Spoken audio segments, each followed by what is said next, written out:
HARK, we are here. It is time for yet another episode of Regroup Phase. Today, we have a lot more to cover than I thought we were going to. I was figuring this was going to be another couple of art piece, couple of card episode, but on this past Wednesday, FFG dropped a live stream, as they tend to do on Wednesdays, that covered a ton of art from Twilight of the Republic. So we're going to go over a couple of previews that we've seen first so far. Both of those, I believe, were on FFG Twitter accounts. And then we've got socials, whatever. And then we've got a bunch of art to go through, including some additional social media art pieces. So without any further ado, let's jump right into these previews. Our first preview comes by way of FFG Socials Unlimited FFG. It's one of the first Jedi we've seen of the set that's not part of the starter. It's a very interesting design. I think it's a lot better than some people are giving it credit for. Shout out to Norse Meat. Your favorite Jedi is here. We have Plo Koon, Kotoya, potentially. A 5-cost Cunning Heroism ground unit, 3 power, 6 health, Force Jedi Republic, very good traits. Ambush, Coordinate, Raid 3. This is an uncommon number 196 out of 257 in TWI. Plo Koon is ready to jump in, slash at somebody, and if you have extra Jedi or basically anything on the board, and 2 other units, this thing's coming in as a 6/6 on the attack, which is pretty good.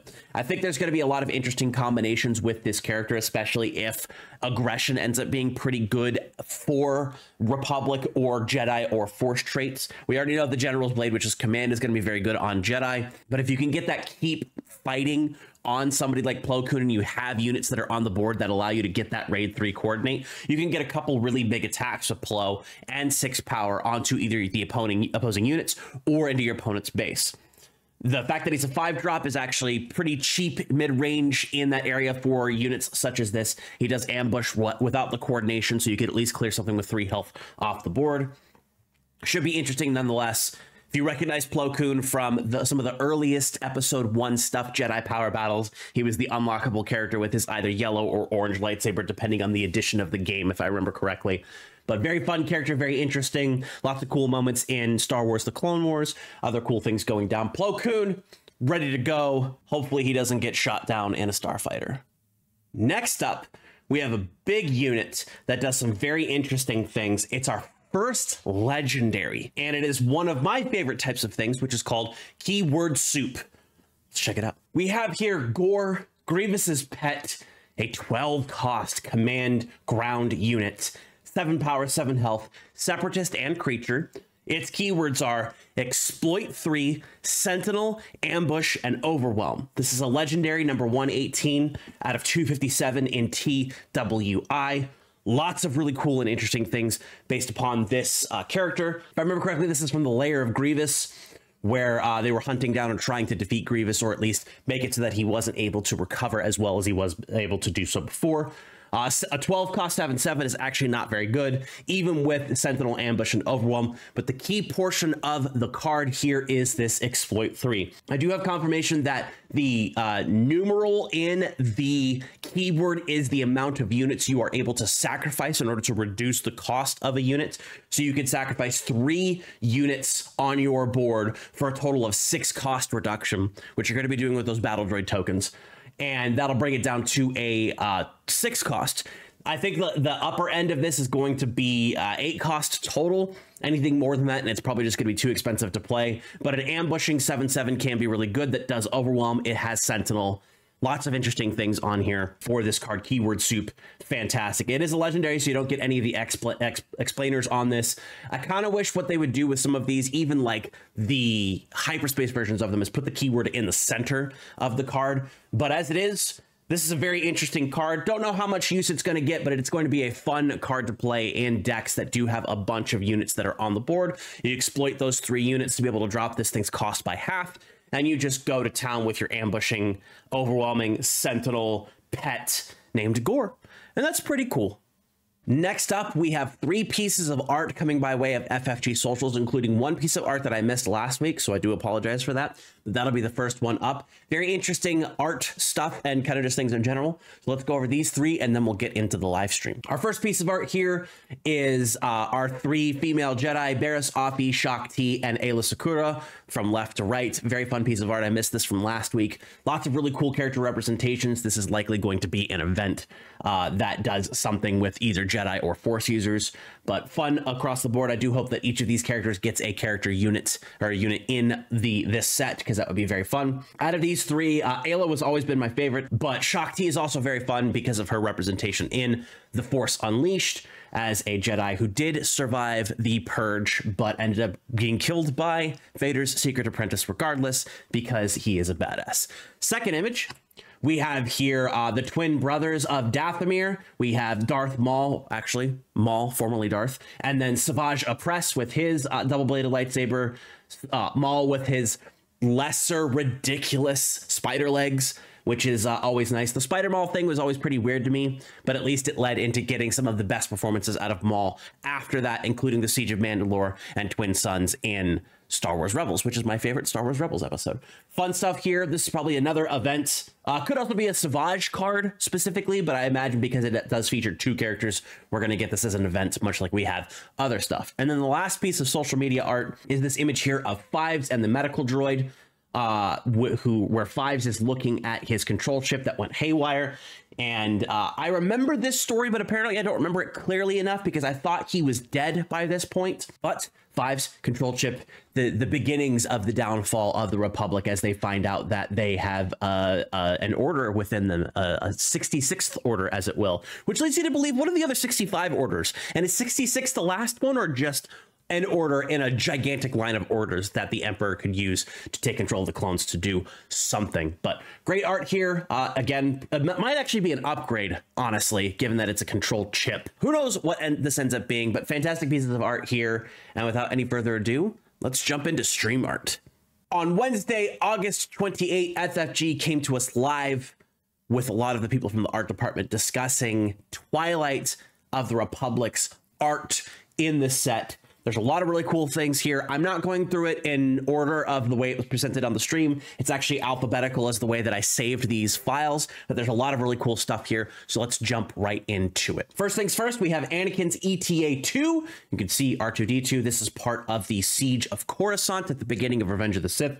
Absolutely incredible. I'm very excited to see what this unit does specifically, and if it has any synergies with potentially an Anakin unit or an Anakin leader. It's simple. It's a Jedi starfighter, and they're really cool. I liked this design a lot better than the Triangle Delta 7, I believe it was, Delta 7 or Delta 9.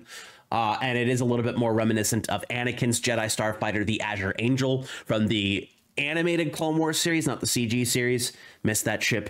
But fantastic art here. Love seeing the like circles and stuff of Coruscant, the lights from on the surface from space. Lots of laser blasts. We have here two clones popping through a window. This is probably some sort of insertion event that might even generate clone trooper tokens, which would be really cool. But phase 1 armor, always a banger. This is a fantastic piece of art. Love it here. Next, we have Commander Cody with a couple of phase 2 clone troopers. This is probably just a regular Cody unit, which should be interesting with his little DC-15, DC-17 blaster pistol, which he's more known for the rifle. So interesting artistic choice to go with the pistol, but it is Commander Cody nonetheless.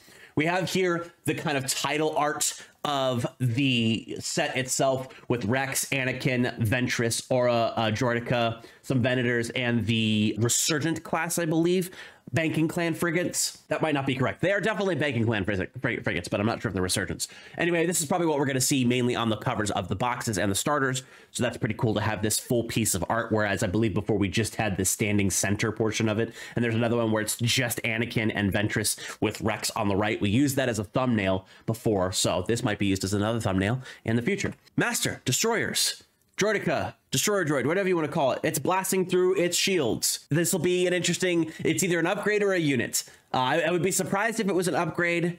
Having more than one reference to the Destroyer Droids would be interesting in the set, but you never know what ends up happening. Plus, we have another piece of art, which art on the box is not indicative or guaranteed of art to be represented in the set, as we learned from Shadows of the Galaxy, and also technically Spark of Rebellion, but who knows? Flying R2-D2, trying to find something. Got the little lens flare captured on his light there. Very interesting card. This is probably another R2. Much like we've seen multiple Millennium Falcons, we'll see multiple R2-D2s. Grievous's bike with his electro staff. Fun little vehicle here. It'll be interesting to see if this ends up being an upgrade that's usable by Grievous, or if this is just straight flat out a vehicle that represents Grievous's bike. It's a bike, which is weird, but it's here. I have the high ground. This is absolutely going to be an event called High Ground, but we have Anakin in the back and Obi-Wan up front. Minutes before disaster, seconds before disaster. I am going to be very interested to see what this is going to be. I imagine if they're smart, this is a badass legendary event that's going to look amazing in hyperfoil, or hyperspace and hyperfoil, but we'll have to see what that ends up being. I'm excited to see what this card ends up being. 9, leader of the forces, the Naboo security forces on the ship, and then eventually the ground forces during the Battle of Naboo, which is fun. Droids, lots of droids. Maybe he'll generate some droids himself. Plo Koon, we've seen this, but we get a little bit more to the art piece with the stuff in the background. Very fun. Another version of 9 with the battle droids in the back. We have here Senator Amidala, specifically Senator Amidala. We know this isn't the queen because she's not in her painted makeup, and this is more reminiscent of her outfits that she wore during the Clone Wars CG series and during episode 2 Attack of the Clones. Should be interesting to see. I wonder if this is Bail. Who knows? Great art here. That actually does look a lot like Natalie Portman. So fantastic there. Here's an art that I dread. It actually looks very good, very unhinged, but Spider Maul, probably my least favorite version of this character, especially with the horns being crazy grown.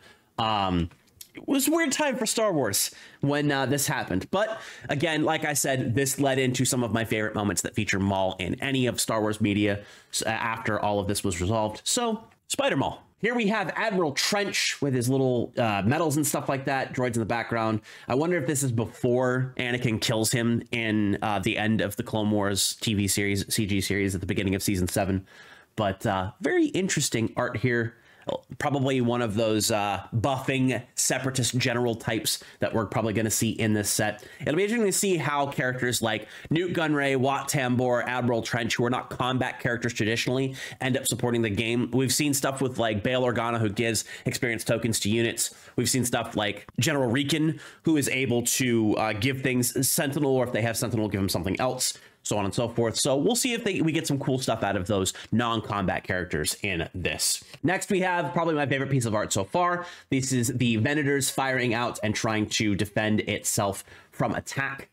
We have no idea where this is. There's no technical like showcase of where this is taking place. So this is likely just an individual Venator, or even potentially a named Venator like the Negotiator or the Endurance. We'll have to see how that works going forward. And then our last piece of art that we have here from the stream is a art from Ventress. We already know what Ventress does as a card in the first set, which I'm going to have to go over because I'm pretty sure I talked about it when the convention exclusives were revealed, but I don't know if I specifically have gone over the Maul and the Ventress with the knowledge that we have of what the keywords do in this set. So we'll have to do that at a later date. But she's got a big YouTube play button on her belt. Don't know why. I literally just noticed that right now.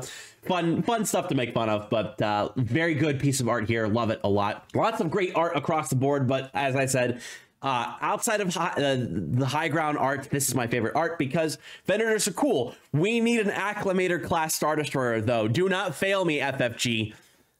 Give me what I want. Since we just talked about it, let's actually take a second to take a look at the two cards that we know that are part of Twilight of the Republic and are part of the starters. I believe both of them are, yes, or special. Actually, they might not be special because they did specifically change the designation of starter and special. Let's take a look at two cards that are likely going to be in Twilight of the Republic, but we don't know exactly where. First, we have Asajj Ventress, Count Dooku's assassin, 4-cost aggression, villainy, ground units, a 4 separatist Sith, a 2/4 exploit 2, so you can defeat 2 of your units up to 2 to reduce the cost of this unit by 2 for each one. I wonder if that means that if it's I mean, it has to be able to potentially come in for free if you defeat 2, because 2 plus 2 is 4, 4 minus 4 is 0. On attack, if you attack with another separatist unit this phase, this unit gets +3/+0 for this phase. So ideally, you want to set up the ability for a separatist to attack and then have Ventress attack for additional attack, making her a 5/4 instead of a 2/4. 2/4 for 4 isn't great, but a 5/4 for 4 actually is pretty good, especially if it comes in for free. A 5/4 for 0 is incredible. The other card that we have here is Darth Maul, Revenge at Last. 5 cost, aggression, villainy, 5 power, 6 health, force, and Sith traits. We have ability text that says this unit can attack 2 units instead of 1, so you can split its damage into things that it needs to be able to attack. So you potentially could defeat a low health sentinel unit and then finish off another unit. Ideally, Darth Maul is probably just going to be a big attack into something, maybe even with the Fallen Lightsaber, making it an 8/9, so it could attack, deal the damage to a bunch of different units, and then pop. Hopefully there's something in here in this set that could potentially give your units overwhelm. I know that's very strong, but we've already given things that allow them to give restore and sentinel and a bunch of other things. Giving something overwhelm, even if it's just +1/+1 and overwhelm for like 2 or 3, I think that would still be pretty good for a lot of units that want to have that overwhelm that don't otherwise get it, and Darth Maul definitely wants it. Or you could ambush this with ECL. Great targets here. Because these are S rarity, and again, remembering what I said earlier, that's special, not specifically starter, and that these are aggression, we already know they don't actually apply to Grievous's aspect combo in the starter, since we know that aspect combo is cunning and command, while Ahsoka is aggression and cunning. So these are probably just cards that are in the set, but what their rarities are, we are entirely unsure at this moment. But these are interesting cards, and they're probably going to be interesting designs as you play Twilight of the Republic. And that's all we have. Lots of art stuff, lots of fun conversation. Go watch that stream. It is linked in the description below. Lots of insights from the art team about the design of Twilight of the Republic. Lots of cool little things that you can learn about the set and potentially other things moving forward. But as our last set of this first block, this first year, this is shaping up to be an incredible set. I'm hoping that there's going to be a lot of fun changes to the meta overall, and we don't continue to stay as stagnant as we technically are. Sure, there's a couple of deck leaders that have come up, but they're all still playing the same effective deck types. I'd say Han 2 is probably the most unique example of a new combination because it is aggro in vigilance and aggression. So who knows? That's meta talk for a non-meta video. We can do that later if we so care to. But that's it. That's all that I have this week. And that's actually all that I have for a little bit of time. There will not be a normal preview, review, spoiler review, whatever you want to call it, next week, because as of recording, I am just about ready to make my way back to California for a wedding. So I will not be available to make content in that aspect. However, I am attempting to record some stuff that's out there with other content creators. So hopefully we'll be able to see that on the channel in the future. Should be fun, should be exciting, but ultimately, I will not have a normal video. I am going to try to put something out that goes live while I'm gone, but if that doesn't happen, I apologize, and we'll see you in 2 weeks thereafter. But that's it. That's all that I have. Remember to like and comment on this video, subscribe to this Star Wars Unlimited YouTube channel for all your Star Wars Unlimited needs. Thank you for joining me, everybody. Like I said, Twilight Republic shaping up to be a very fun and very interesting set, especially with all of that art. Can't wait to see what those cards are as we move forward. And thank you very much for joining me, folks. Appreciate each and every one of you. And with that, I will see you in the stars.